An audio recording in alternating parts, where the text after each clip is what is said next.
সকলোকে নমস্কাৰ জনাই আজিৰ ভিডিঅ' আৰম্ভ কৰিছোঁ। আজিৰ ভিডিঅ'ৰ বিষয়বস্তু হ'ল তুলা ৰাশিৰ মাহেকীয়া ৰাশিফল এপ্ৰিল 2025। এই এপ্ৰিল মাহটো আপোনালোকৰনো কেনেকৈ যাব মানে তুলা ৰাশিৰ সেই বিষয়ে আলোচনা কৰিম। গতিকে আপোনালোকে ভিডিঅ'টো সম্পূৰ্ণ শেষলৈকে চাব। এই ভিডিঅ'টোত আপোনালোকৰ মানে কেৰিয়াৰ, শিক্ষা, পৰিয়াল, আৰ্থিক পক্ষ, স্বাস্থ্য সম্পৰ্কে আলোচনা কৰিম। আপোনালোকে ভিডিঅ'টো চাই ভাল পালে লাইক এটা কৰি আমাৰ মনোবল বঢ়াব আৰু আপোনাৰ উপকাৰ হোৱাৰ লগতে আপোনাৰ বন্ধুবৰ্গক ভিডিঅ'টো শ্বেয়াৰ কৰি দিব বুলি আশা কৰিলোঁ।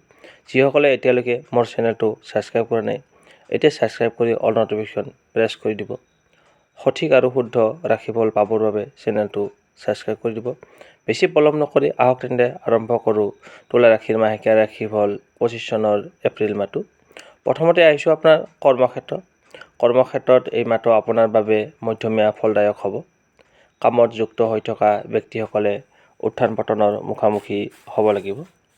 কম্পিটিশ্যনত আপোনাক মানে সাহসৰ পৰীক্ষা কৰিব আৰু আপোনাৰ বিৰোধী পক্ষই আপোনাক কষ্ট দিবলৈ চেষ্টা কৰিব পাৰে।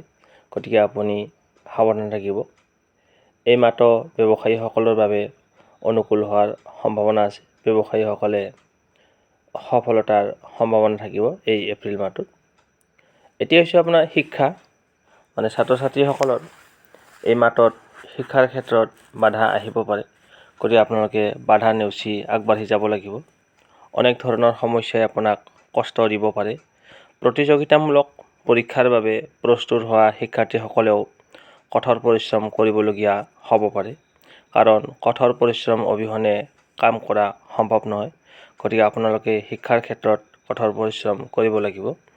এতিয়া হৈছে আপোনাৰ ঘৰ গৃহস্থী মানে পৰিয়ালৰ ক্ষেত্ৰত এই এপ্ৰিল মাহটো মধ্যম থাকিব। বিবাহিত ব্যক্তিসকলৰ কথা ক'বলৈ গ'লে এই মাহটো কিছু অনুকূল থাকিব। আপোনালোকৰ দাম্পত্য জীৱনত সুখকৰ হ'ব এই এপ্ৰিল মাহত। আপুনি আপোনাৰ স্ত্ৰীৰ সৈতে দীঘলীয়া ভ্ৰমণত যাব পাৰে। কিছু সুন্দৰ ঠাই ঘূৰি ফুৰি আৰু একেলগে সময় কটাব পাই ইজনে সিজনৰ হৃদয়ত ঠাই দখল কৰিব পাৰিব আৰু আপুনি আপোনাৰ সম্পৰ্কত গুৰুত্ব দিব। এতিয়া হৈছে আপোনাৰ আৰ্থিক পক্ষ মানে টকা পইচাৰ ক্ষেত্ৰত ক'বলৈ গ'লে এই মাহটো আপোনাৰ বাবে মধ্যমীয়া ফলদায়ক হ'ব, মানে মধ্যমীয়া ফলাফল পাব। আপুনি অৰ্থ সঞ্চয় কৰাত মনোযোগ দিব লাগিব এই এপ্ৰিল মাহটোত, অন্যথা খৰচৰ পৰিমাণ বাঢ়িব পাৰে আৰু আপুনি সমস্যাৰ সন্মুখীন হ'ব পাৰে। এতিয়া হৈছে আপোনাৰ স্বাস্থ্য কোৱা কেনে যাব এই এপ্ৰিল মাহটোত। এপ্ৰিল মাহৰ ৰাশিফল 2025 বৰ্ষ অনুসৰি এই মাহটো স্বাস্থ্যৰ দৃষ্টিকোণৰ পৰা কিছু দুৰ্বল হোৱাৰ সম্ভাৱনা আছে। স্বাস্থ্যৰ উত্থান পতন থাকিব আৰু আপুনি বহু ধৰণৰ শাৰীৰিক সমস্যাৰ বিষয়ে সতৰ্ক থাকিব লাগিব। আপুনি পেট সংক্ৰান্ত সমস্যা আৰু বৃহদন্ত্ৰ সংক্ৰান্ত সমস্যাৰ দ্বাৰা অস্থিৰ হ'ব পাৰে। মূত্ৰনলীত সংক্ৰমণৰ হ'ব পাৰে আপোনাৰ। এনেকুৱা পৰিস্থিতিত স্বাস্থ্যৰ বিশেষ যত্ন লওক আৰু চকুৰ ৰোগ সম্পৰ্কেও সতৰ্ক থাকিব লাগিব। আপোনালোকে এপ্ৰিল মাহৰ ৰাশিফলখিনি শুনি কেনে পালে জনাব। ভাল পালে লাইক এটা কৰি আমাৰ মনোবল বঢ়াব। আপোনাৰ মাহটো শুভ হওক।